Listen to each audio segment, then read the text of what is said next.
going to interrupt this breakfast, but you can continue eating and I will do the speaking. That's what I always tell my students. Okay, so how do you greet this morning? You say in Me'asharim, you don't say Bechlal. You don't say Shalom Aleichem to this Tisha B'Av. In Gush Etzion, you say Good Yom Tov. What do you say here? I don't know. Just kidding. Okay, Al Kol Panim. Kodem Kol, Le'ilu Nishmas, the Shio is sponsored Le'ilu Nishmas. Sorry. Take it back. I understand. This year is sponsored for Shleme for David Aryeh ben Chavo. Okay. I'm sure most of you come from the United States, I assume, and the Declaration of Independence. Anglo. Nebuch, das and those also.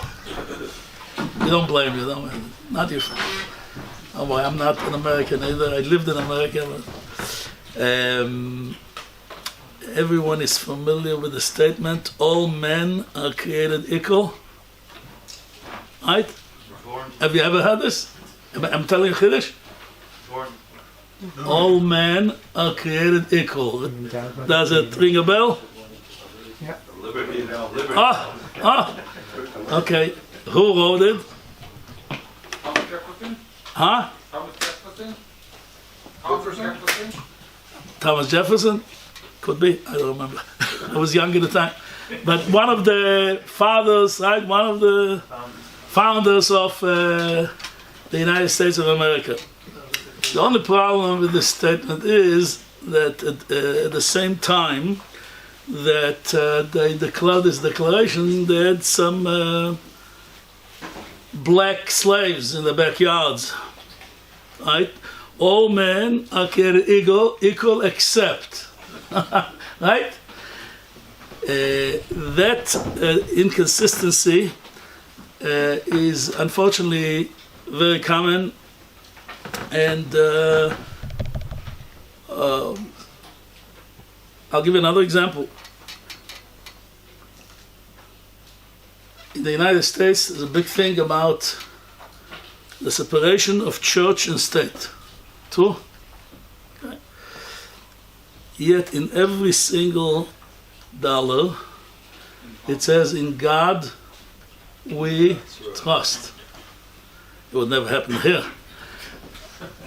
Maybe it will one day. Amen. But what do you mean separation of church and state? What are you talking about? Somebody's an atheist, but he is forced to carry and deal with bills that says on him all the time, in God we trust. That's not religious coercion.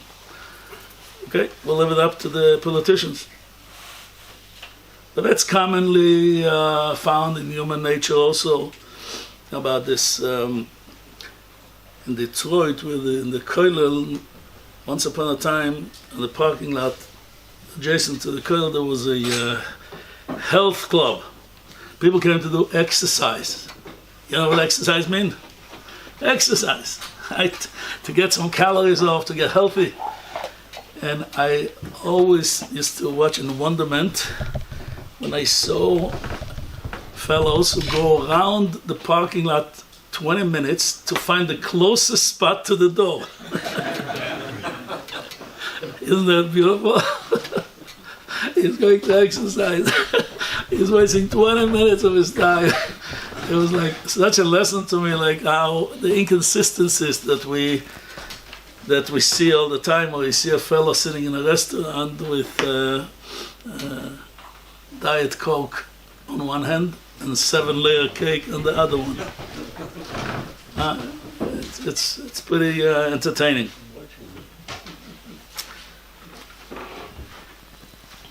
And the same is true all over the world. It's human nature. Here too, in the state of Israel, where they claim about equality, and so on. There was never, ever an Israeli woman president. Never. There was one Prime Minister, Golda Meir. But that's equality. Everybody's equal. Right? When it comes to other groups, right, the standards change all the time. In the Supreme Court, even though there's Sephardic majority of the population, very few, if any, depends on the year, was Sephardic judges.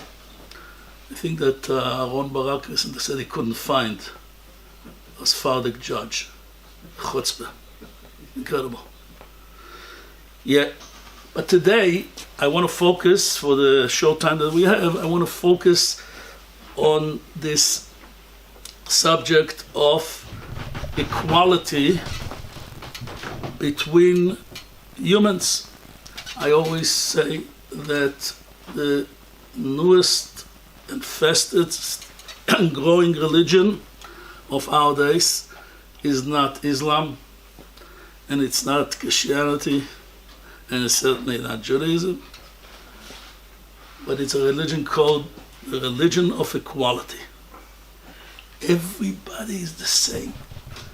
Dogs and humans, parents and children, teachers and students. It's equality. Everybody is equal. Soon you'll be equal to your ständer, to your whatever. Everything is equal. There's no differences. In the world of Kiruv Rechokim, outreach world that I was involved with for many years, this issue of discrimination comes up all the time. And besides the discrimination between men and women that it is detected in Judaism, there's also this discrimination between Israel Amim, between the Jewish people and the non-Jewish people.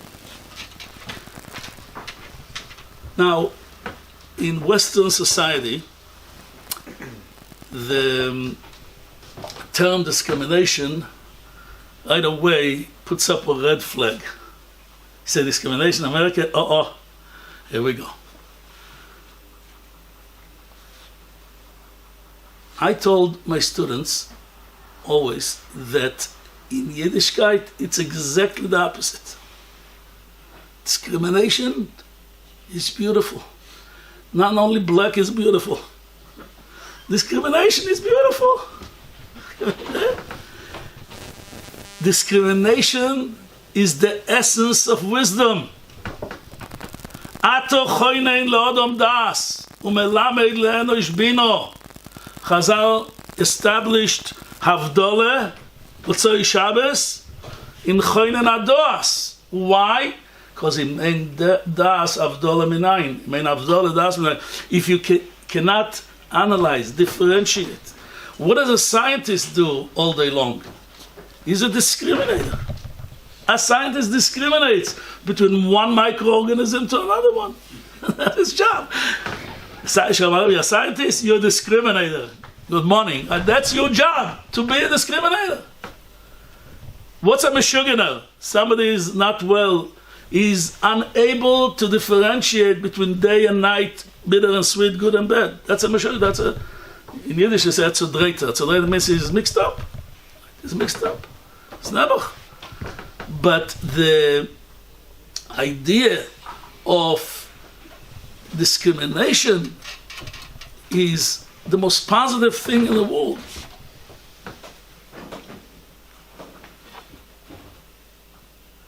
If that's the case, I would present a very difficult dilemma. Why are we so distraught, angry, upset, any term that you want to use, and rightfully so, on the Nazis? What was at the core of Nazism? It was that they discriminated. They said that they are superior because they have Aryan blood, and therefore the rest of humanity is second or third or fourth degree citizens. And we know that they murdered, slaughtered 6 million or so of our brothers and sisters. And we are very angry, and legitimately so, on one hand. But on the other hand, if we are honest, we have to ask the same question to ourselves. Aren't we also claiming the same basic claim of supremacy? We too. We say that we are the chosen people. Asher bochar bonu mikol ha'amim. So when I presented this to students, non-religious students, they were very upset. And again, rightfully so. And I remember a couple of standing up, like almost screaming. He said, "Rabbi, how can you compare the two?" I said, "Why not? What do you mean? Those people murdered innocent men, women, children, gypsies, homosexuals. They were horrible." I said, "You're right. You're absolutely right. I didn't mean to compare it this way, but let me ask you a question. What you're saying basically is like this. There are two types of Nazis. There are nasty Nazis, right? Those who go and, because of their belief, destroy the lives of innocent people. And then there's nice Nazis. We're the nice ones. Right? Are you comfortable going to sleep at night thinking that we are nice Nazis? They had no answer. And some students would say, "Well, Rabbi, we're not really the chosen people, just a term." Oh, here we go. They tell them, no. We are the chosen people. We say it, the non-Jews say it, and we are the chosen people. That's a fact. And it was very bothersome to them. So I told them, "Listen, I promise you that I'm not going to let you out of here without a logical, comfortable explanation. But you have to realize that the question is a legitimate question." So I told them, discrimination is not a nasty word, as we said before. Discrimination is beautiful. The wiser you are, the more refined your ability of discrimination is. It's good to be discriminating. But there is a bigoted discrimination and an unbigoted discrimination. What do I mean? I'll give you an example from our very discussion that we have. The Nazis claimed supremacy. So let me give you two basic rules of what makes discrimination legitimate and what is not. Two rules, very simple rules. One, discrimination that is based on facts, on truth, plus the claim must be relevant to the claim. Meaning, for instance, the Nazis claim that they are superior people. Why? Because the Aryan blood is of higher quality. I have a simple solution. We go in 1940, Midtown Berlin, take a healthy Nazi, extract a pint of blood out of his system, and send it to the local lab. You see, is it true that Aryan blood is better blood than the rest of the world? The answer is absolutely nonsense, right?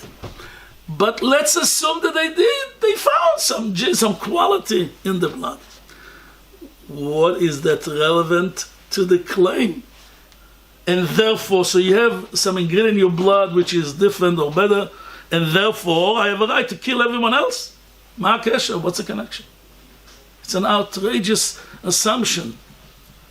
Even if it's true. How much more so if it's not true at all? That's called bigoted discrimination.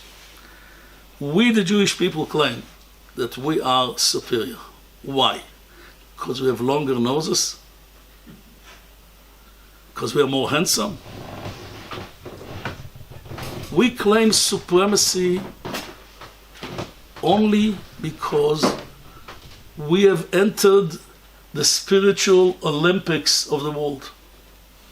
At Har Sinai, Chazal say, Kodesh Baruch Hu offered the Torah to all of the nations.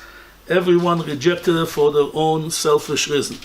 Klal Yisrael said, Nasa v'nishma. We accepted it. Not only we accepted it, we followed through and we keep the Torah. Anyone, whether he's yellow or black or red or pink, anyone, any human that wants to join this spiritual club, as long as they sign in, so to speak, sign the dotted line, saying, I am Mekabel myself, Taryag mitzvahs, and I'm completely committed to that lifestyle of a Jew, is more than welcome. Not only is more than welcome, there's an extra mitzvah of Ahavta Mesager. A non-Jew converted, there's a special mitzvah. Every time you do a chesed to a ger, you do a double mitzvah. That's called justifiable discrimination, unbigoted discrimination. Very simple. Asher bochar bonu mikol ha'amim, of course he chose us, but we chose to be chosen. On Har Sinai, we said Nasim and Ishma, we chose to be chosen. So of course people will tell this with Har Kegigis. I don't go into lengthy explanations. The Har Kegigis has so many different explanations. It was not forcing us. If you want, I can just, in Maimar HaMuzgar, I would say, Kofar Lemar Kegigis, that it says, if you mekabel the Torah, fine, and if not, poi tehei kvoraschem. This will be your burial site. Sounds very, very much of a forced, Kabbalah Satorah. I explained once that, in Michigan, I think Baruch Shmuel also, you come from Michigan? I think so. There was once upon a time, maybe 40 some years ago, they produced a car called the Fiero. You remember the Fiero? Right? It was a sports car. It was very powerful, and it had almost all the qualities of the real fancy, very expensive cars, but it was very, very inexpensive.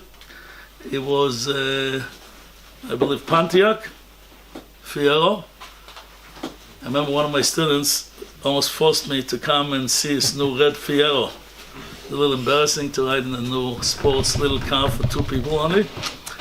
But he wanted to show me that it was very, very inexpensive.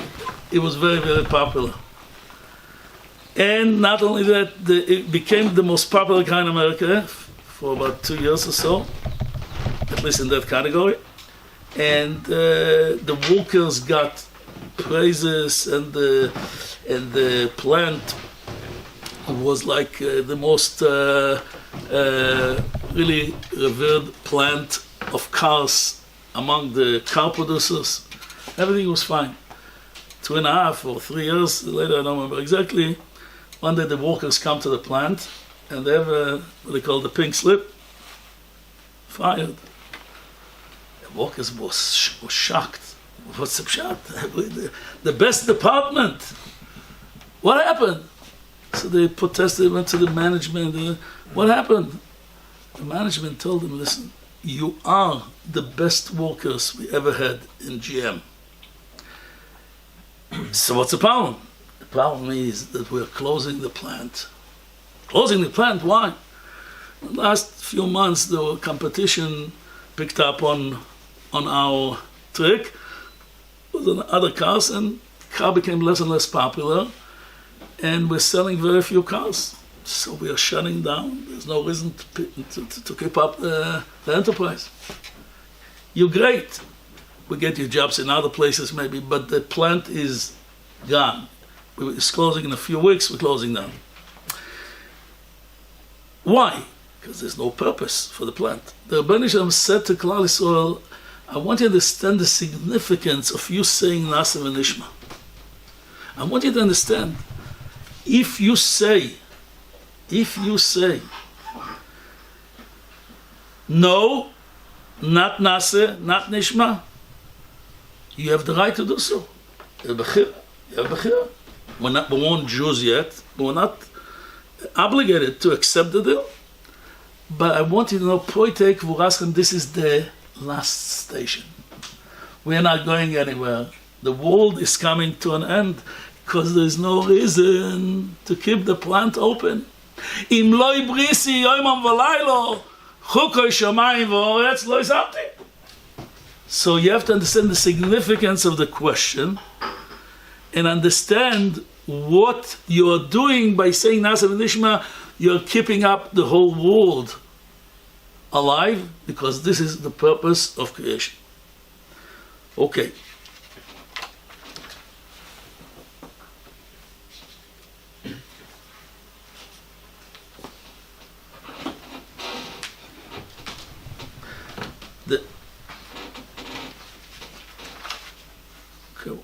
Because of the shortness of time, I'll skip some points in order to get the full picture.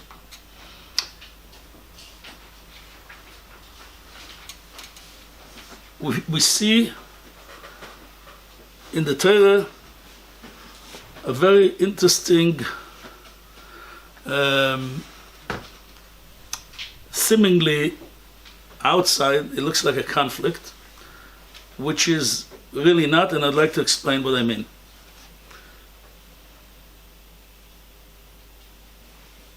There's a halacha that a dead body of a non-Jew is less tamei, impure, than a body of a dead Jew.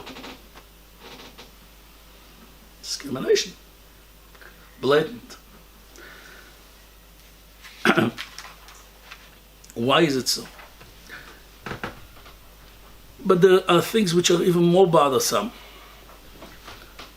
The halacha is that Shor shel Yisrael shenogach shor shel Knani, a Jew has an ox, and he gored an ox, another ox of a non-Jew, is potter from paying damages. We know that wine that a non-Jew touched is forbidden for us to drink. We know even pas akum, bread that was baked by a non-Jew, and it's perfectly kosher. We're not allowed to eat it. If it's by bakery, we make up paspalter and so on. If a non-Jew lost an item, we don't have the obligation of returning the item to the non-Jew. Why is that proper? And if you really want to get to the thicker level of discrimination, is the fact that there is a halacha that says that in an emergency on Shabbos, you're not allowed to be mechal Shabbos in order to save a non-Jew's life. Rabbi Moshe Feinstein, Zecher Tzadik Livrocha, paskend, he ruled that it's irrelevant b'zman hazeh, because no matter how much you're going to explain the philosophical idea behind it, the non-Jews will not understand. They'll be very upset, and therefore they'll mistreat Jews and also will not help Jews in emergencies.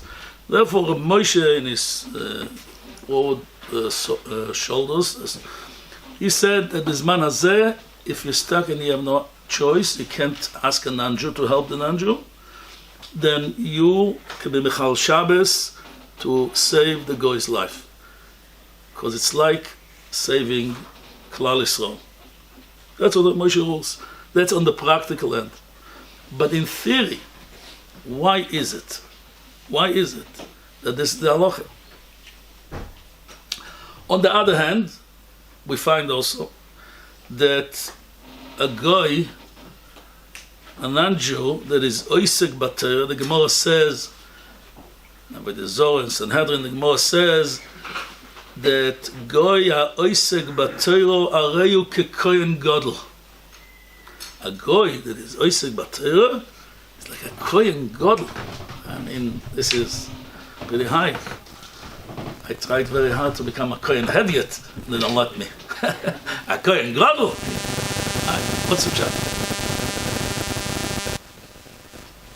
Now, when Klal Yisrael were choite in the Egel, it was a terrible transgression of Klal Yisrael 40 days after the revelation of Sinai, after the Matan Torah, we said Nasa v'Nishma.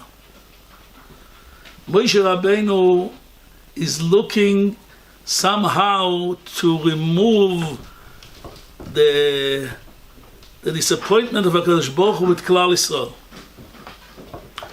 And Moshe Rabbeinu says, we read it during the Ta'anesim, during the public fast. Vayichal Moshe es pnei Hashem Elokev.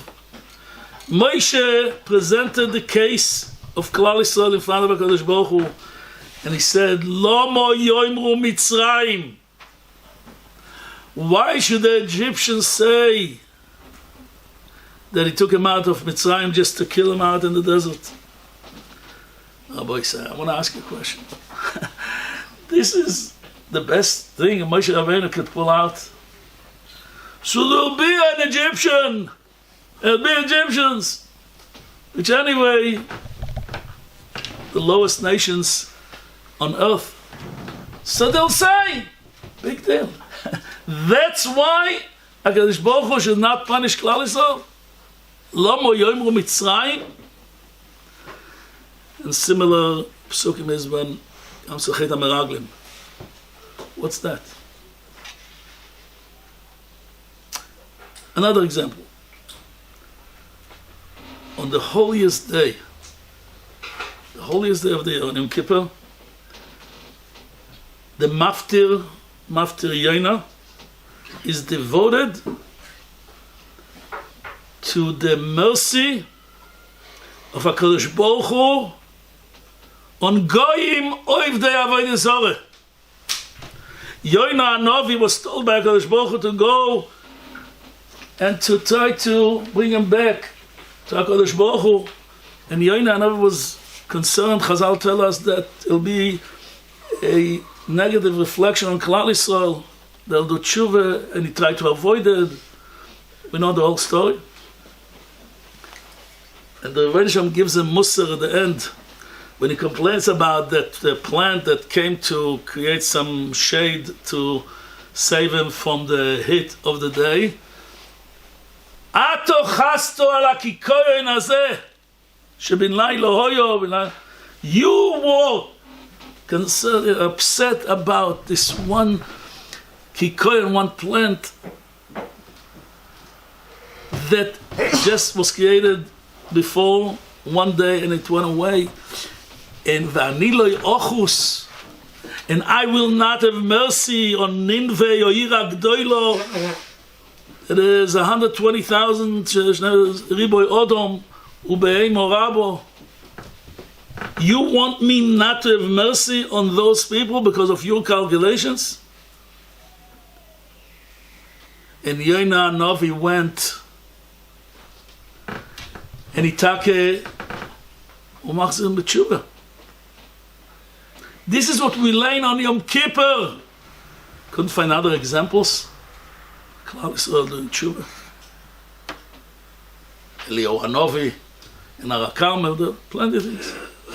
But Chazal chose to use this for the Maftir Yaina. There's a message here. I don't know if you remember,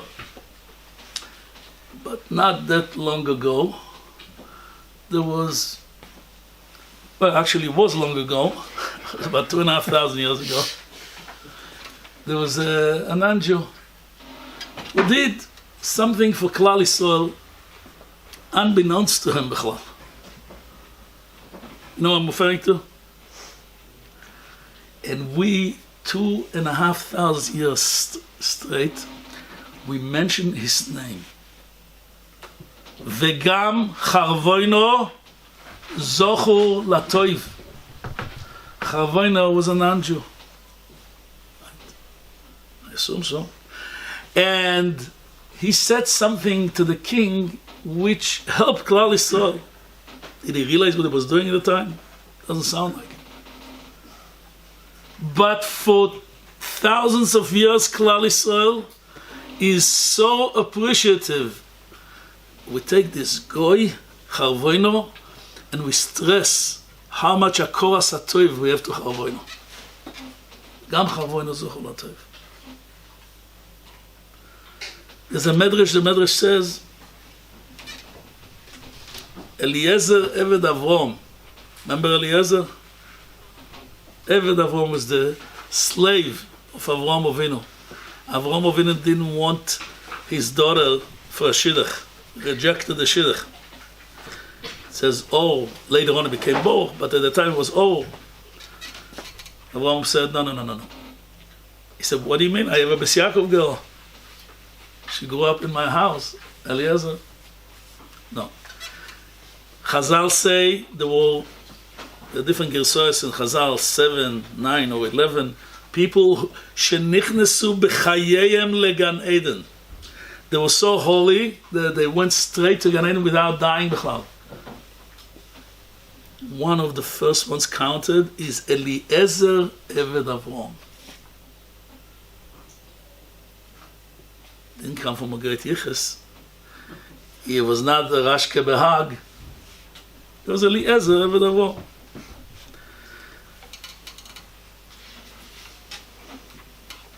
In the davening, the Yom Noroim, called the posuk, and we say, Ki beisi beis tfilo yikorei lechol ha'amim. The Beis HaMikdash, anybody read Shlomo HaMelech's declaration during the time of the building of the first Beis HaMikdash? Ki beisi beis tfilo yeh lechol ha'amim.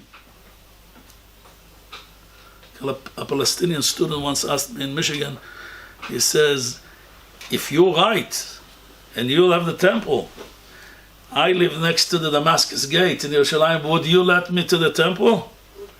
I said, you didn't listen to my speech. It says, Ki beisi, said, if you behave, we'll let you in. Ki beisi beis tfilo yikorei lechol ha'amim. Another example. On Pesach, we don't say Halal Shalom most of Pesach. Only the first day, Chutz La'ot the first 2 days. We don't say Halal Shalom. Why not? Shalosh Regalim, said Shavuos, Sukkot, Pesach not. Why? Because the 7th day of Pesach, there was Kriyas Yamsuf. And in Kriyas Yamsuf, people died. Maise Yod Aitovim, the Mishnah Berurah brings down this reason. The Gemara says a few reasons, but for some reason, the Mishnah Berurah brings down that one reason.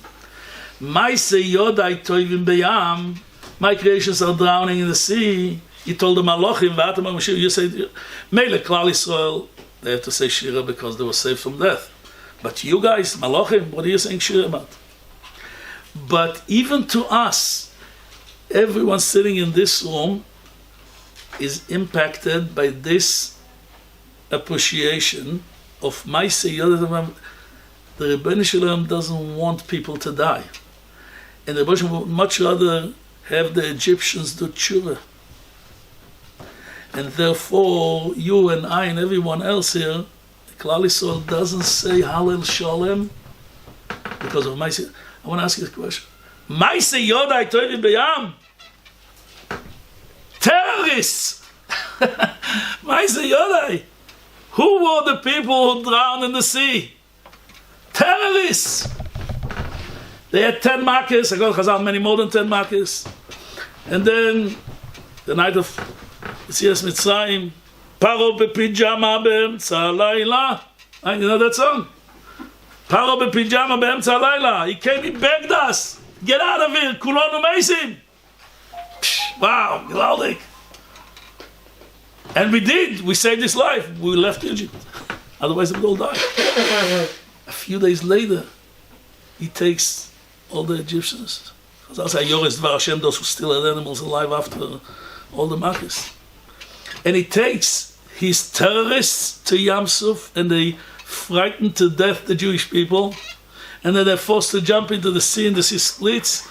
And Besoy Hayom, can you imagine? What would you do? if after 10 Makkos, and you fight against the Jewish people, and see the sea splitting. Here it goes again. I'm running home. No, Besoy Hayom, by Abosho.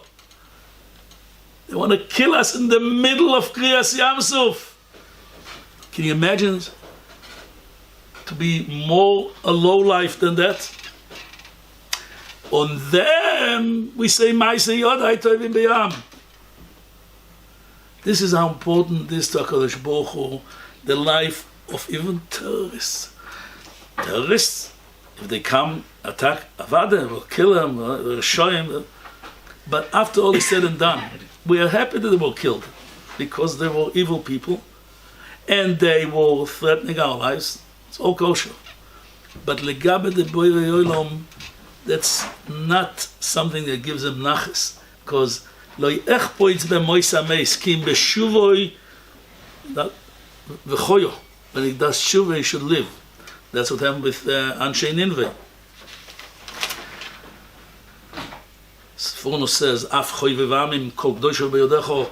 He says, choy v'vam, the Rebbe Shem loves all the nations. He loves Klal Yisrael way more because we are his children. The Sforno said that Kenikach. It says, in, I think, Pashas V'ero, it says that the Bnei Shalom said to Moshe Rabbeinu, I want you to do all the moifsim, all the miracles, leman yedu Mitzrayim. The Mitzrayim, says the Sforno. Sforno says, and that's mentioned as the first reason for the miracles. Second reason is uleman tesaper boznei bincho. That's the second reason. The first reason is yedu Mitzrayim. Says the Sforno, because all the miracles would have been worth it if some Egyptians would do tshuva. Egyptians would do tshuva. That's the purpose of Nisei Mitzrayim. Sforno. It's marvelous. Pillar point. Okay. So I left a lot of questions open. And I would like to, I don't know how much time we still have, but, The next speaker is at 11:15. Okay. So let me summarize. Let's put down the basis first. Mishnah in Pirkei Avos, Rabbi Akiva says, Choviv Odom shenivro b'tzelem. Odom includes all humans. Choviv Odom shenivro b'tzelem. Tzelem Elokim. A goy is also a Tzelem Elokim. A person can lose the Tzelem Elokim if he acts like an animal. Said by the Egyptians, but essentially, originally, the authentic human being is a Tzelem Elokim. And the next Mishnah, Rabbi Akiva says, Chavivim Yisrael shenikru bonim lamokim. Klal Yisrael is on a much higher level because we are children of HaKadosh Baruch Hu.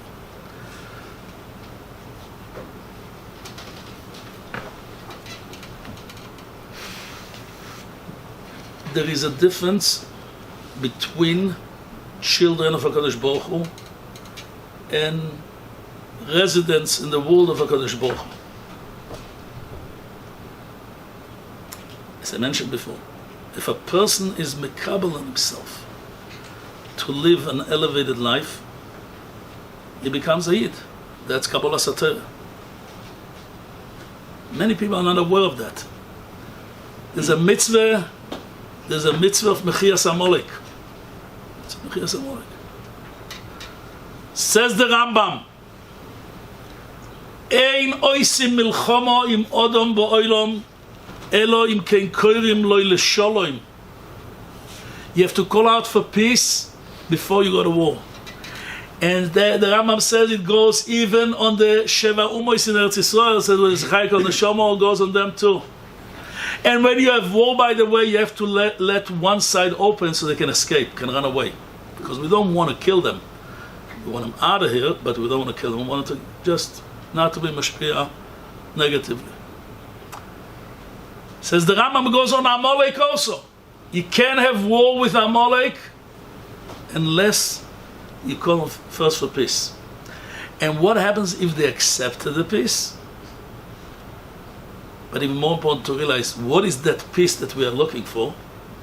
Says the Rambam, if they were mekabel on themselves Sheva mitzvahs b'nei Noach, you're no longer allowed to kill them because they're no longer Amalek.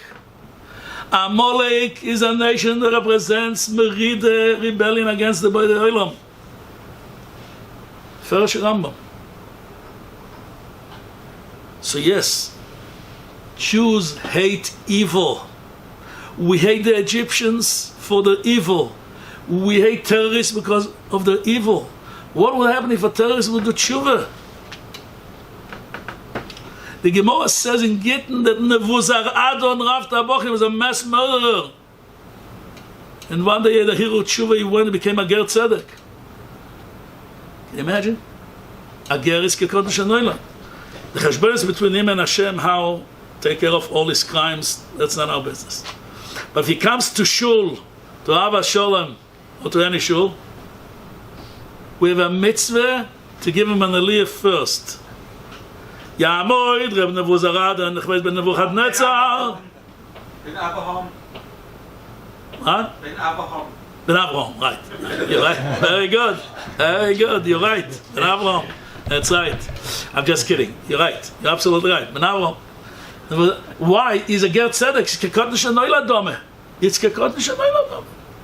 This is the degree. You have to understand what sometimes we fail to understand because of the confusion. We don't realize that it's not a stira b'chlal. It's not a contradiction at all. Let me just share with you, because of the shortness of time, of the Maharal. The Maharal in Be'er HaGoylo has a chapter that he deals with open up the right page. The Maharal says in Be'er HaGoylo that there are different kinds of people. And because we don't have the luxury of time to go through in the details, I'll just give you the major categories. He says, the first one he speaks about is Kas HaMinim. Minim, which is the worst of all. This is the minim that made their life's goal to rebel against the Kadosh Baruch Hu, and they proactively go and promote rebellion against the Zorah, and they also do not allow for people who want to serve HaKadosh Baruch Hu to do what they're supposed to do. Says the Maharal that, again, I'm not quoting the exact Lashon, but that those people are not only Hashem's enemies, they're the enemies of humanity, because as Torah says, Ein yiras elikim b'mokem hazeh v'haroguni. A person doesn't have yiras shomayim is going to deteriorate until becomes a murderer. Says the Maharal, those type of people, we have an obligation to fight them. Tooth and nail, we fight them. Not always could we fight them. Because in theory, they are our enemies. And if we have a chance to get rid of them, we get rid of them. We don't go out, obviously, to fight them. Kol Zman Klal Yisrael is not in a high spiritual level. As again, I don't want to go into the halachic details because it's not a halacha shir. But that's conceptually that's what it is. Second stage is kas oivdei avodah zorah. The people oivdei avodah zorah, they're not proactive, but to themselves they're oivdei avodah zorah. Also terrible, because lemaise they live on stolen ground. Kadosh Baruch Hu gave them the breath of life. He gave them the abilities, the wisdom, whatever they have, and they rebel. It's a terrible. It's a betrayal on the highest level. On them we say every day in Oleinu L'Shabech, Shelo yosonu kegoyei ha'arotzos, v'lo yisomonu k'mishpachas ha'adomo, shelo yisom chalkeinu kohen v'gorei l'cholam shem mishtachvim lohevel vorik, ומספר ואנחנו קוראים ומשתחווים ומוידים לפני מלך מלך הקדוש ברוך הוא. That's our claim, and we make it clear that we thank HaKadosh Baruch Hu that we're not like them. They say שלא יעשני גוי, that's what you should have in mind. ומצד שני, on the other hand, it's a very, very important tefillah that Mr. Brura says that Aleinu L'Shabech is a tefillah that is being unfortunately neglected in its prominence. You say it every day, 3 times a day, sometimes you take it lightly. Mr. Brura says a very, very holy prayer. And we say over there like this, Al kei nekav lecha Hashem Elokeinu la'aver gilulim min ha'oretz. Ve'ho'elilim koroisi koroisin. The avodah zorah should be destroyed. But v'chol b'nei vosor, all those who are b'nei vosor, what should they do? Yikru b'shmecho, le'af no yisrael lecho kol rishei oretz. A yid davens 3 times a day that HaKadosh Baruch Hu should have rachmanes on the reshoim. Le'af no yisrael lecho kol rishei oretz. Yakiru v'yedu kol yoish v'yisevel. Ki lechosicha kol ber d'shav ha'galoshoin. V'lechvoit shimcho yakiroteinu. What does it mean? It means that we daven if we are in Dallas, Texas, and we see a guy coming out of Sam's Club, and we say, "Sir, how are you?" You know what we're going to say? Baruch Hashem, not praise the Lord. V'ikablu kulo mesor machusecho.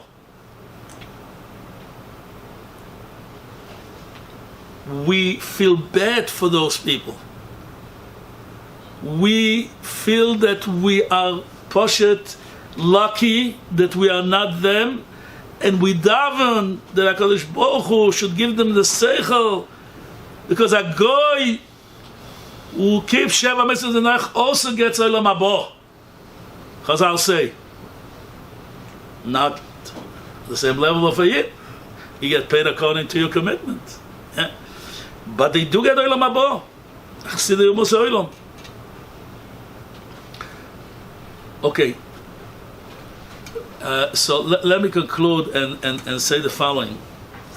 The fact that halachas that discriminate between non-Jews and Jews, all logical halachas, in principle, we value the life of every human being.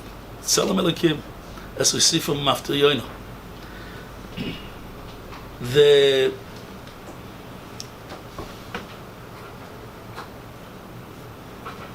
The moshel, the halacha of not having to pay a non-Jew's damage, the Maharal in Be'Hagol explains it's because be'emes, a person is not responsible for his animals to the degree that he has to pay damages. By Klal Yisrael, we go out of the way because we're mishpoche. Mishpoche is loshe shivchus. You have an obligation. And therefore, Hashavas Aveda, same thing. We are not returning the Aveda. Chazal always did return the Avedas of a non-Jew. We're not obligated, because if somebody loses an object, he's no longer the owner according to halacha. Even a Yid, but by Yid is a special mitzvah to go out of your way to, yes, give him the Aveda. And the issue, which I don't want to leave open, one more minute, of not saving a guy on Shabbos. Many people are not aware of the fact that there's a shaila about saving a Jewish life on Shabbos. The Gemara goes back and forth if you're allowed to save a Jew on Shabbos. Because Shabbos is like Ovid Avodah Zorah. The Gemara concludes after discussion that a Yid, because of various reasons, we're not going to go into it, you are chayev to save his life. But it's not so pashut. Not so pashut can save his life. A goy who doesn't believe in the whole system. Legabe, by the way, Ger Toshov, Shaila is the definition, legal definition today of Ger Toshov, but principally speaking, the Biur Halacha says that you're allowed to do it in order for the Rabbanon, whatever it is. I'm not going to go into halachic shaylas, but the principle is, if somebody is not making in the Beit Oilom, why should I be mechalel the most holy thing that I have for him? He doesn't even care about the Beit Oilom bechlal. But again, there's an explanation for everything. And our job is to recognize that the reason why we have all the archokes from the Goyim, Pas Akum and Yein Akum, is not because we hate non-Jews. Chas v'sholem, not allowed to b'tzara bal chai. But the idea is we don't want to learn from them. That's it. That's the theme in the Torah. And unfortunately, in order not to learn from them, we have to put certain archokes boundaries. Al Koponim Rabbi Isai, this is the short version of this. I don't want to promote a sefer, but there's a sefer called Chalena Rakia. There's a chapter dedicated to this Iyun. Thank you very much for the honor and pleasure. Chayil al Chayil.